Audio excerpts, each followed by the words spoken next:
Question number 53 very very very very important. Retirement की capital adjustment, case 2 कह लो, case 3 कह लो, numbering से फर्क नहीं पड़ता। एक डिफरेंट केस है, एक डिफरेंट केस है, स्पेशल केस है, इंटरेस्टिंग केस है, ध्यान से देखेंगे। कैपिटल एडजस्टमेंट लास्ट स्टेप होगा, बाकी पहले डिस्कस कर लेते हैं कि कोई गलती तो नहीं करी। पूरा मैं सॉल्व करके सिर्फ कैपिटल एडजस्टमेंट दिखाऊंगा, बाकी हम सिर्फ डिस्कस करेंगे। कोई भी पॉइंट नहीं समझ आएगा पूछेंगे। क्वेश्चन नंबर 53, ABC और partner sharing profits in the ratio 3:2:1। कौन रिटायर हो रहा है? बी रिटायर हो रहा है। बी का शेयर है 2/6। क्या लायबिलिटी साइड पे कोई रिजर्व है? हाँ जी है, जनरल रिजर्व है। क्या एसेट साइड पे कोई अक्यूमुलेटेड लॉस है? नहीं है। एग्जिस्टिंग गुडविल है? हाँ जी है। हाईलाइट कर देंगे, स्टार लगा देंगे। अब एक एक करके एडजस्टमेंट की बात करेंगे। Provision for doubtful debts to be raised by 1000। Provision बढ़ाने के लिए बोल रहे हैं। Increase in provision, increase in provision, increase in provision क्या हो जाएगा? लॉस है आपका, it will be debited to revaluation account. तो डेबिट साइड पे क्या हो जाएगा? Revaluation account debited to provision for doubtful debts 1000।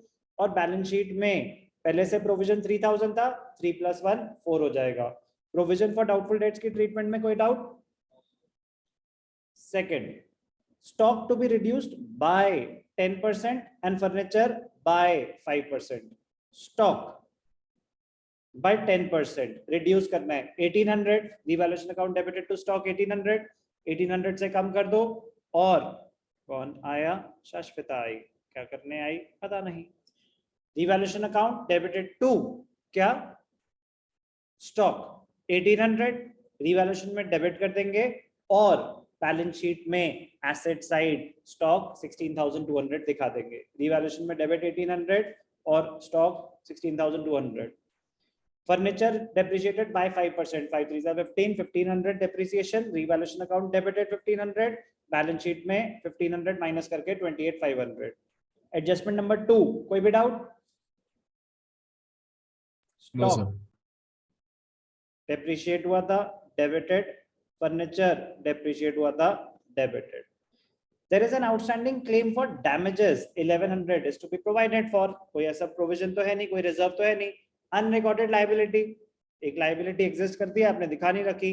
तो revaluation account debited to claim for damages. Claim for damages के नाम से एक नई लायबिलिटी आ जाएगी। रिवैल्यूएशन में debit side to claim for damages और नई बैलेंस शीट में liability side claim for damages. कोई भी डाउट? No sir.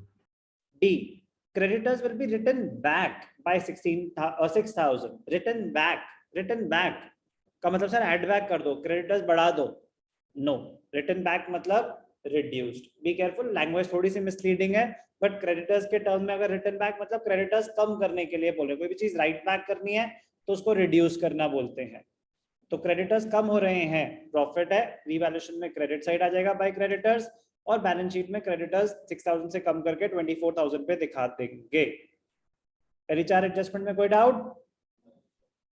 चलो, goodwill of the firm is valued at 22000। Okay, तो एफ तो बिल्कुल ही अलग है, मजेदार पॉइंट ही वही है, उस पर हम डिस्कशन करेंगे। तो रेशियो कैलकुलेशन 3:2:1, कुछ मेंशन नहीं है, बस लिखा है बी रिटायर्ड। तो बी का शेयर तो 2/6 था। न्यू रेशियो क्या हो जाएगा? 3:1। 3:2:1 में बी चला गया, न्यू रेशियो 3:1, गेनिंग रेशियो 3:1। कोई doubt?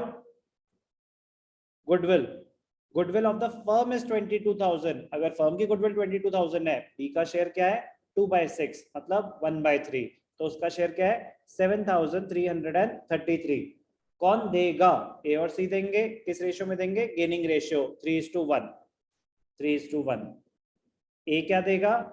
7333 into 3/4, 5500।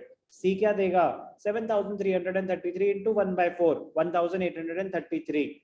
A is capital account debited, सुनने पे ध्यान देंगे प्लीज, बाद में टिक कर लेना।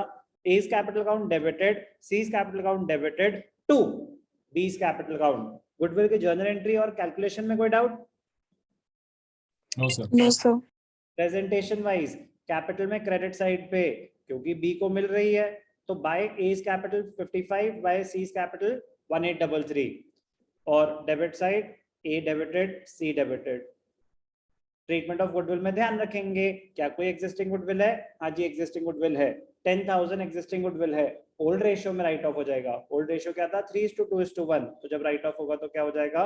5,000, 3,333, 1,667. तो treatment of goodwill gaining to sacrificing and existing goodwill written off old partners capital account debited to goodwill account. Treatment of goodwill, किसी को कोई भी डाउट? No, sir. ठीक है. Treatment of reserve, general reserve 12,000 old ratio में बांट देंगे 642. Goodwill हम राइट ऑफ कर चुके हैं, तो treatment of reserves capital account में क्रेडिट साइड पे आ जाएगा 3:2:1 में. रिवैल्यूएशन आइटम्स हम सारे दिखा चुके थे. जब क्लोज करा तो क्रेडिट्स थे 6,000, डेबिट्स थे 5,400, तो प्रॉफिट आया 600 का, पार्टनर्स को क्रेडिट हो जाएगा. तो अभी तक जो ट्रीटमेंट दिखाई क्रेडिट साइड पे या डेबिट साइड पे, उसमें किसी को कोई भी डाउट? No sir. तो चलो बेटा, अब मैं आपको करके दिखाता हूं कैपिटल एडजस्टमेंट. ध्यान से देखना, बड़ा ही मजेदार पॉइंट है. It is one of the most important adjustment of this entire chapter. तो ध्यान से देखना, अब शुरू होगी कैपिटल एडजस्टमेंट. तो चलो थोड़ा सा कलर चेंज कर लेते हैं, पर्पल कर देते हैं. B is paid in full and the cash brought in by A and C. कह रहा है B को पेमेंट कर दो. रिटायरिंग पार्टनर B है, B का जो भी हिसाब है उसको क्लियर करो. पैसे कौन देगा? पैसे देंगे A and C. In such a manner that their capitals are in the proportion to their profit sharing ratio. कह रहा है इस B को जो पैसे देंगे A और C लाएंगे in such a manner that their capitals are in profit sharing ratio. कुछ स्टूडेंट्स को ऐसा डाउट आता है कि सर उसको जो पैसे देने हैं ना वो A और C अपने प्रॉफिट शेयरिंग रेशियो में लेके आएंगे. नो, वो ये कह रहे हैं कि C को पेमेंट कर दो in such a manner कि पेमेंट करने के बाद जो क्लोजिंग बैलेंस ऑफ कैपिटल है A और C का, वो प्रॉफिट शेयरिंग रेशियो में होना चाहिए. A कितने लाएगा पता नहीं, B कितने लाएगा पता नहीं, बट इस हिसाब से पैसे आएंगे कि एंड में A और C की जो कैपिटल्स हैं वो आपस में प्रॉफिट शेयरिंग रेशियो में होनी चाहिए. Interesting, very interesting. एंड ये एडिशनल रिक्वायरमेंट आ गई. तो इसी सेम चीज पे दो टाइप के क्वेश्चंस होंगे. एक सिर्फ यहीं तक कि the retiring partner is to be paid in cash brought in by the remaining partners in such a manner that their capitals are in profit sharing ratio. Full stop. एक adjustment यहां तक है, और एक जो ये है कि वो तो है ही है, and cash in hand remains at 10,000. Cash in hand remains at 10,000 मतलब उनको पेमेंट करने के बाद, रिटायरिंग पार्टनर को पैसे देने के बाद हमारे पास 10,000 रुपए कैश इन हैंड बच जाना चाहिए. तो हम पहले देखते हैं कि हमारे पास अभी कैश इन हैंड क्या है. हमारे पास अभी कैश इन हैंड है 18,000. हमारे पास अभी 18,000 है और एंड में कितना बच जाना चाहिए? 10,000. तो इनडायरेक्टली वो आपको ये बता रहा है कि जो आपके पास अवेलेबल कैश है उसमें से 8,000 रुपीज यूज कर सकते हो रिटायरिंग पार्टनर को देने के लिए. यही हुआ इसका मतलब. रिक्वायरमेंट है स्पेसिफिक कि रिटायरिंग पार्टनर को पैसे देने हैं. पैसे कौन लेके आएगा? A and C in such a manner that their capitals are in profit sharing ratio and cash in hand remains at 10,000. इसका मतलब अगर आपके पास इससे ज्यादा अभी कैश पड़ा हुआ है तो जितना भी एक्स्ट्रा पैसा है वो आप यूज कर सकते हो रिटायरिंग पार्टनर को देने के लिए. तो A और C उतना ही पैसे लाएंगे जितना बाकी चाहिए होगा. फॉर एग्जाम्पल रिटायरिंग पार्टनर को देने थे 1 लाख रुपए, तो 8,000 तो आप फर्म के यूज कर सकते हो, तो बचे 92,000. वो 92 A और C मिलके लाएंगे. A कितने लाएगा पता नहीं, C कितने लाएगा पता नहीं, बट टोटल कितने लाएंगे ये तो पता है. यस और नो? यस और no? Yes, sir. Yes sir. तो चलो ध्यान से देखना, बड़ी ही मजेदार एडजस्टमेंट है, करके दिखाता हूं. बट सिर्फ 1000 बारी बताया है, 1001वीं बारी बता रहा हूं कि कैपिटल एडजस्टमेंट सिर्फ तभी सही हो सकती है अगर आपका वहां तक सब कुछ सही हुआ हो. तो सुनने पे ध्यान देंगे प्लीज, ध्यान से देखना। Capital adjustment, please full concentration. Capital adjustment, तो सबसे पहले step 1, calculate combined capital of the remaining partners. Calculate combined capital of remaining partners. कौन चला गया? B चला गया, तो रिमेनिंग पार्टनर्स है ही कौन? A and C। तो क्लोजिंग बैलेंस निकालते हैं। A के क्रेडिट्स कितने हैं? 46,300। डेबिट्स कितने हैं? 10,500। तो A का बैलेंस क्या रहा होगा? 46,300 थे, और कितना आया A का? 35,800। सुनने पे ध्यान देंगे प्लीज, बाद में कंपेयर करेंगे। पीछे क्या देख रहे हो? पीछे तो पहले से कर रखा होगा, वही निकल सकता है। तो सुनने पे ध्यान देना बेटर रहेगा ना बेटा, प्लीज, मतलब प्लीज। सी का क्या है? क्रेडिट्स। बोलो शिरीष, सी के क्रेडिट्स कितने हैं? क्लोजिंग बैलेंस कैसे निकालते हैं basically? Credits minus debits. Be loud and clear. C के credits, be loud and clear, आवाज नहीं आ रही। करेक्ट, 32,100। और डेबिट्स 5,950। क्रेडिट्स कितने थे? 32,100। और डेबिट्स कितने थे? 5,950। तो क्लोजिंग बैलेंस क्या आया? एक सेकेंड, अच्छा वो तो अभी आएगा ना, वो गलती से, सॉरी, एक एंट्री एक्स्ट्रा आ गई, आगे फ्यूचर में आएगी वो। 3,500 है डेबिट्स, ठीक कर देता हूं मैं उसको। क्लोजिंग बैलेंस निकालेंगे।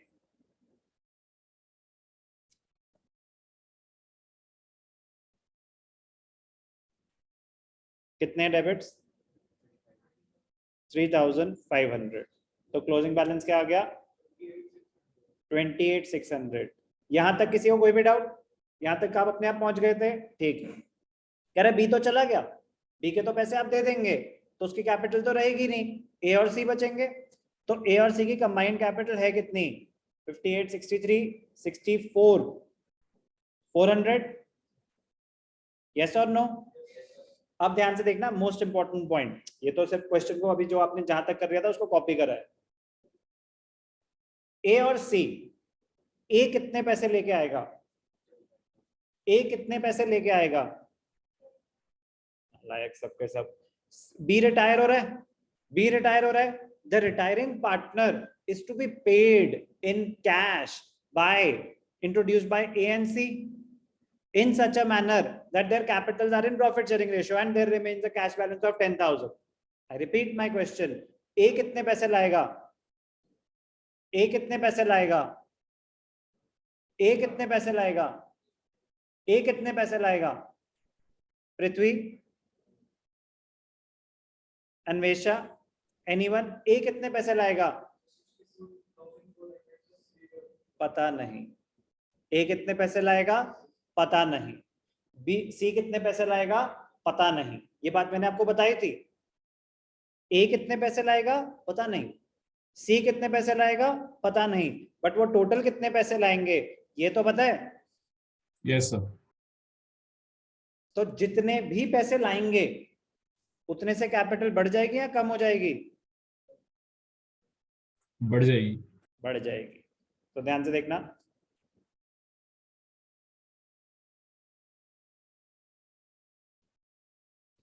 Step 2।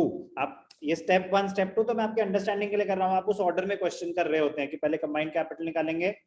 Step 2, calculate total capital of the new firm. Calculate total capital of the new firm. Total capital is combined capital. Combined capital कितनी थी? 64,400 plus cash introduced. By A and C, cash introduced by A and C. अब ध्यान से देखना, वो कितना cash लेके आएंगे, जितने पैसे देने हैं। Payment to be made to the retiring partner, कह जितने पैसे देने हैं उतने लेके आएंगे। तो कितनी पेमेंट करनी है, तो उसके क्रेडिट्स कितने हैं बी के, 51, 533 और 3333, 48, 200। ठीक है, चलो मान लेते हैं कितने पैसे देने हैं, 48, 200। क्या पूरे पैसे लाने पड़ेंगे, क्या फर्म का कोई कैश हम यूज कर सकते हैं इस पेमेंट में? क्वेश्चन ने बताया ना, तो वो पार्ट वहां यूज हुआ कि सर हमारे पास कैश पड़ा था 18,000 और क्वेश्चन की रिक्वायरमेंट है हमें कैश इन हैंड छोड़ना है 10,000। तो इसका मतलब कुछ हमारे पास कैश अवेलेबल है जो हम पेमेंट में यूज कर सकते हैं। तो यहाँ लिखते हैं less cash available for payment. Cash available 18,000 minus छोड़ना कितना है 10,000।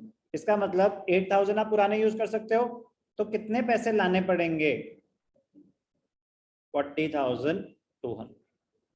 ए कितने लाएगा पता नहीं, गुड, अब आया ना सही। ए कितने लाएगा पता नहीं, सी कितने लाएगा पता नहीं, बट टोटल आएंगे 40,200। तो अगर उनकी कंबाइंड कैपिटल अभी 64,400 है, इतने पैसे और आएंगे तो कैपिटल इतने से बढ़ जाएगी। तो total capital of the new firm कितनी हो जाएगी, 1,04,600। बात समझ आई?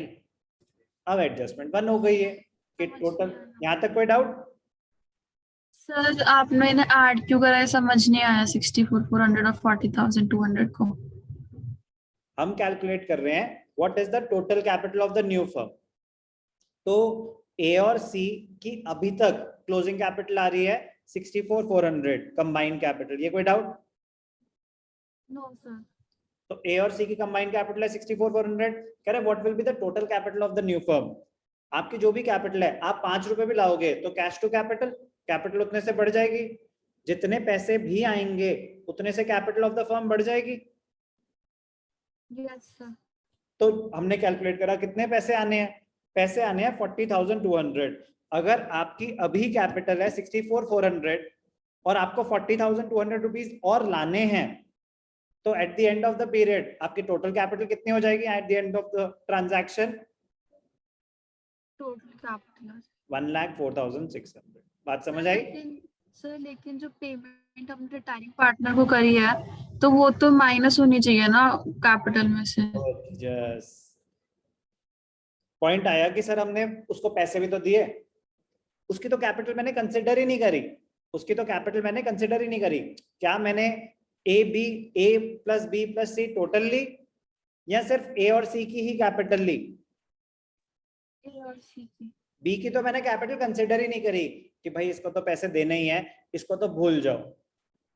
अब क्योंकि उसको पैसे देने हैं, अगर तो फर्म के पास ही पैसे पड़े होते तो एंट्री क्या होती, B's capital account debited to cash और बैंक। क्या कोई और कैपिटल आती? नहीं आती। तो ए और सी की तो इतनी रहती।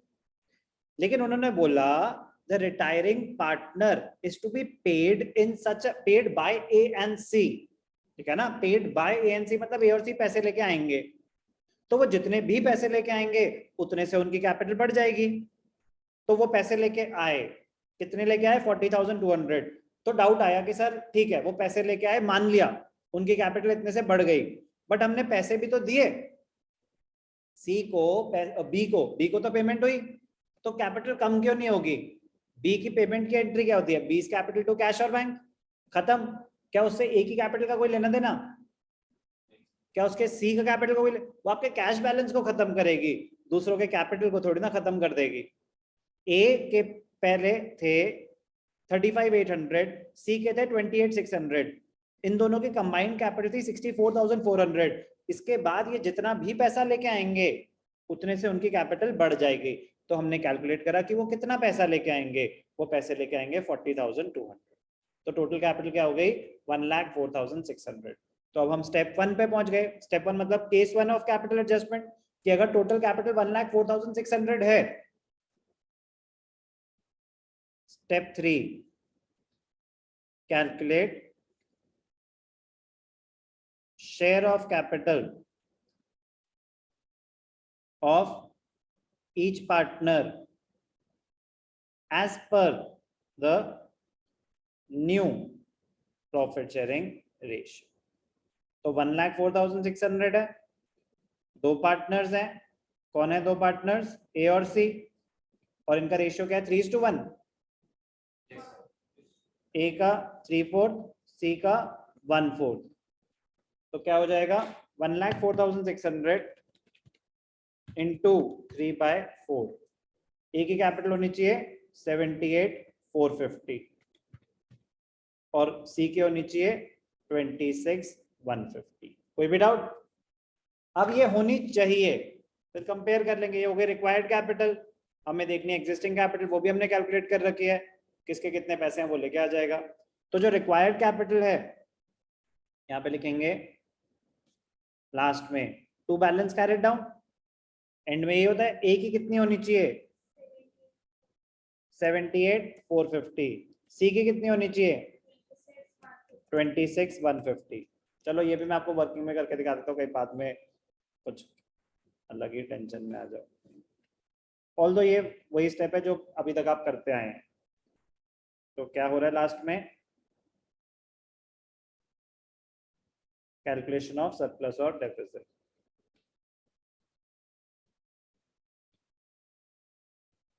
कैलकुलेशन ऑफ सरप्लस और डेफिसिट। पार्टनर्स कौन है? ए सी। रिक्वायर्ड कैपिटल ए की, सी की और एग्जिस्टिंग ना कैलकुलेट करा था ए की 35,800 और बी की सी की 28,600। ए की कितनी 35,800, सी की कितनी 28,600। ए की होनी चाहिए 78,450, अभी कम है। ए विल ब्रिंग कितने पैसे लाएगा 78,450 माइनस 35,800 42,650 78,450। ठीक है। रिक्वायर्ड कैपिटल 26,150 होनी और एग्जिस्टिंग 28 है, ज्यादा एग्जिस्टिंग है तो सी विल गेट, उसके पैसे वापस करो। कितने पैसे दे देंगे उसको 28,600 माइनस 26,150 2450। कोई दिक्कत? अब ध्यान से देखना, क्लोज कर देते हैं।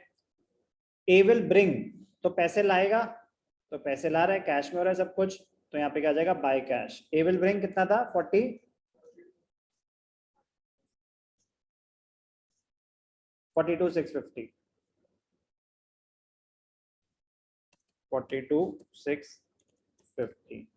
सी विल गेट सी को वापस करेंगे 2450। बी तो रिटायरिंग पार्टनर है, उसको कितने पैसे मिल रहे हैं 48,200। ए की एंट्री आ जाएगी 8,000 फर्म के पैसे यूज हुए, 40,200 वो लाए थे, अरे उससे मुझे क्या लेना देना, मेरे को पैसे दो मेरे। बी की पूरी पेमेंट हो जाएगी। कोई डाउट? पेमेंट की entry 20 capital to cash, 20 capital account debited to cash account. जो पैसे आए cash account debited to A's capital to C's capital. Balance sheet में लायबिलिटी सारी दिखा दी। कैश इन हैंड ध्यान से देखना, बड़ा इंटरेस्टिंग है। पहले से कैश कितना था 18,000। ए कितने लेके आया 42,650। सी को कितने मिले 2450। बी को कितने मिले 48,200। 18 प्लस 42 50 60 60 60 650। 6650 minus 2450 minus 48200 10,000। तो मुझे ये कैलकुलेशन तो मैंने आपकी सिर्फ रेफरेंस के लिए करी, आपको करने की जरूरत नहीं होती इस केस में। क्यों? क्योंकि हमने बाकी सारी कैलकुलेशन इस हिसाब से करी कि मेरे पास 10,000 रुपए कैश होना चाहिए, तो वो तो क्वेश्चन ने बता दिया था कि एंड में आपको कैश कितना छोड़ना है 10,000।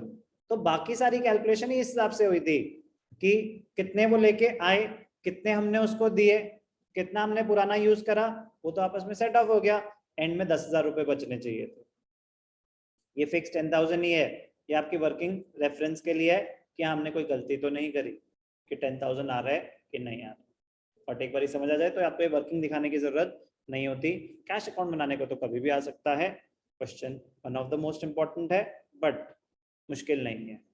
इंटर रिलेटेड है चीजें, ध्यान से करेंगे, कोई चीज नहीं समझ आएगी दोबारा पूछेंगे आराम से।